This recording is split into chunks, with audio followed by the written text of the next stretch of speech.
Yo gamers, Manama Flaws! Welcome to another reaction video. Today we are gonna react to hidden Easter eggs in Hollow Knight. And also, if you wanna watch the second best playthrough of Silksong just behind yours, well, feel free to subscribe because it is happening right here. And also, there might be something in the works. I don't know how long it's gonna take or when it's gonna happen, but there should be a picture up right now that is gonna indicate what it is. So yes, feel free to subscribe for that as well. And if you're new here, feel free to check out my playthrough of Hollow Knight. I really like that game. And I am definitely not done with Hollow Knight content. But let's get into this. Hidden Easter eggs in Hollow Knight by mossbag. I don't know, I don't know, he's usually shitposting and I don't even know when this was posted. It could be a April 1st kind of thing, right? It could. But let's just watch him. I hate references. Remember when Wario was on SNL? Or that time Rick and Morty showed up in Space Jam 2? That was so pathetic. I will never forget this scene until the day I die. These faceless corporations and billionaires think they can co-opt our relationships with beloved fictional characters just to make us like them. No thank you. However, if done tactfully, references can actually be pretty cool. A lot of indie games like to do references and cameos, but it's usually done to show appreciation for the properties that inspire them. That's why Meat Boy's corpse can be found in Ori and the Blind Forest, or why Chozo statues can be found in Guacamelee.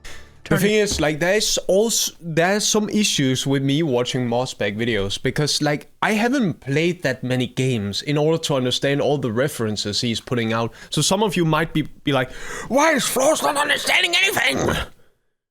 I mean, well, I'm here trying, okay? I'm trying! Our attention to Hollow Knight, it is a bit more subdued with its references. Very few I mean, this is only an introduction, but I feel like it was worth mentioning. Things stand out as blatant Easter eggs, which helps Hollow Nest feel more believable. But the game isn't completely devoid of cheeky nods to other properties. So in this video, we're going to poke around the world of Hollow Knight to see if we can find some subtle references to other games and media. Metroid is a good place to start, since that's an easy comparison to make. Yeah, Metroidvania, yep. A big connection a lot of people make is the jellyfish of the Fog Canyon and the titular Metroid creatures. Metroids are artificial life forms that suck the life force out of their victims, whereas the jellyfish of Hollow Knight are maybe artificial life forms that kinda just explode. While they aren't very similar mechanically, it makes sense to consider this a reference, seeing as jellyfish would be a pretty weird thing to put in your bug game for no reason. He's got a splendid point. Why would you put jellyfish in a bug game? If it's not a reference, that is good. Unless you were paying homage to Metroid. The more blatant Metroid reference, I think, is the Shade Beast, where the Knight gets the Shade Cloak ability. The way this creature is positioned and how the Knight interacts with it is very reminiscent of the Chozo statues from Metroid. The Chozo are... Oh shit, okay, so that's where it's from. Interacts with it is very reminiscent... The thumbnail. ...of the Chozo statues from Metroid. Oh my god, okay. The Chozo are a race of bird people, who have apparently been to every single planet in the universe. White beam acquired, so it's also upgrades. Okay, makes sense. They always leave behind these statues holding power-ups that Samus can use to help her progress through the world. Next up is Castlevania. Most Castlevania games end with a fight against Count Dracula. One phase as his normal design, and a second phase where he turns into a giant cookie monster, or a Final Fantasy boss, or a 1993 Toyota Camry. Grimm himself obviously takes inspiration from Dracula in general, but the Grimm But how is that a hidden Easter egg? Definitely has Didn't that make sense from the beginning? Clear parallels to the Phase 1 Dracula fights of Castlevania. Oh! The pillar spikes are very reminiscent of... Oh! Okay, so there's a bit more depth to this, okay. The fire pillars from Castlevania 3. And the cape attack with the bats is also similar to the fireball attack. Another Hollow Knight boss, Galleon, also appears to draw from the fight with Dracula's henchman Death.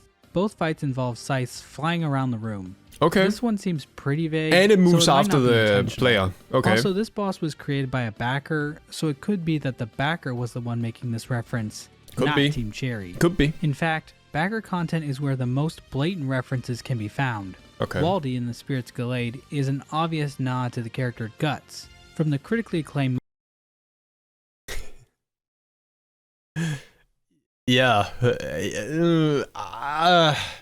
That might be a bit of a stretch. manga series Berserk. I mean this. Oops. Okay. Spirits Gallade is an obvious nod to the character Guts from I accidentally hit the mouse button 4 and then I got back. So, I mean, you know, could also just be like Cloud from Final Fantasy, right? I mean, the sword, it's a nail, right? This is a bit of... Oh, wait. He hurts his right eye and he has an eye patch. the Okay. critically acclaimed manga series Berserk. And then there's the super hidden area Shrine of Belief. This might be an April Fool's video. This might be an April Fool's video. I don't know what to trust. I don't know what to trust. Believers, where backers were able to leave simple messages. One message is literally just an H.P. Lovecraft quote, except they replaced the phrase human mind with insect mind. Another message says, "Good luck, skeleton," which I think is a reference to the messages people can leave in Dark Souls games. And here's another I saw that and I was like, good luck, skeleton man. Yeah. Very subtle nice. Dark Souls reference. A lot of people claim that Dark Souls had a lot of influence over Hollow Knight, and it's undeniable that Hollow Knight did draw a little from Dark Souls, especially in terms of the respawn mechanic. But outside of the background content we just covered, there really aren't any blatant references to Dark Souls. You should never become fully hollow. Yeah. No blatant references. You can make some broad comparisons of the story between the two games. The main comparison being that they are both stories about discarded warriors who are tasked with fighting off a curse by sacrificing themselves to prolong an age of stagnation. So there's sort of a connection there, but I think Team Cherry missed the opportunity to put the T-posing guy somewhere to really cater to Dark Souls fans.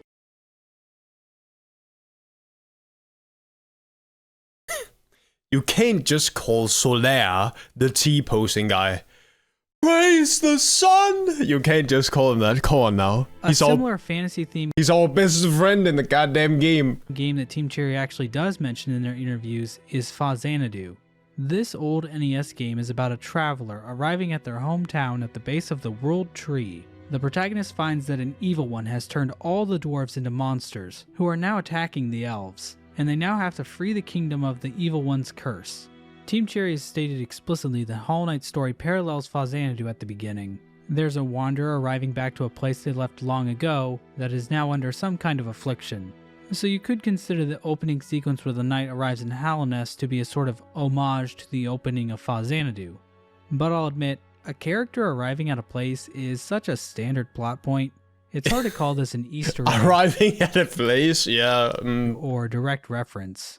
Another stretch I've seen people make regards a certain charm known as Dash Master. I don't remember seeing this, but I remember this place. Isn't that where you have to, it is Path of Pain 0.1, not 1.0, 0.1. Really easy. Let me just see that again. Another stretch I've seen people make regards a certain charm known as Dash Master. So many people have pointed out that the Dash Master charm looks like Sans the Skeleton from the hit Earthbound-inspired indie RPG Undertale that it's honestly insane. The charm has a white face with black eyes and blue on the sides, a design first made famous by Sans Undertale himself. Do I think this charm is an intentional reference on Team Cherry's part? No. But would it be so bad to just pretend for a moment that it is intentional? Yes. One aspect of Hollow Knight I really love is how Cornifer hums whenever the player is nearby. But something about this tune sounds oddly familiar. Yeah, I can't put my finger The on main it. comparison I've seen a lot of people make is to the Luigi's Mansion theme. Now, to avoid a copyright strike from Nintendo, I can only play the song for a few moments, but it should be long enough for you to hear the similarities. Pretty similar, right? However, the hum actually appears to be inspired by a theme from Super Ghouls and Ghosts for the Super Nintendo. Yeah, okay. The first one, I was like, what? He's such a troll! He's such a troll, Mossy! Cornify is so good. He's the best. It's not an exact match, but it sounds like a legally distinct enough imitation of it anyways. Yep. However, Team Cherry has denied this reference when asked, so who knows? It might just be a coincidence. I've seen a few people claim that Midwife's design is actually a reference to No Face from the classic Studio Ghibli film Spirited Away. I don't know about this one. Like, this is horror material. Like, I remember watching this so many years ago. So many years ago! Like, this movie was horror. Like, the scariest part about this movie was definitely when her parents got transformed into pigs. Like, that kind of body horror was just so... I didn't like it. I didn't like it. Good movie though, but it was very traumatizing. You see it, and both William Pellin and Ari Gibson studied art and animation at university. They even have statues of various anime characters such as Lupin III, Batman, and that annoying-ass cat from Digimon in their office. So there's no doubt they've seen Spirited Away, as it's one of the most critically acclaimed animated movies of all time. Their designs are pretty similar, but their designs are also just black blobs with legs and a mask for a face, so it's not the most unique. I mean, they do look very similar. Like, they are both smiling too, have a smile. Or maybe Probably I the most might... Yeah, defining they have a feature of smile. Midwife is that her mask splits in half, which No Face mask doesn't do. But it's not impossible that No Face is where her design came from. We do see him knitting at some point, so maybe he's even an inspiration for the Weavers too.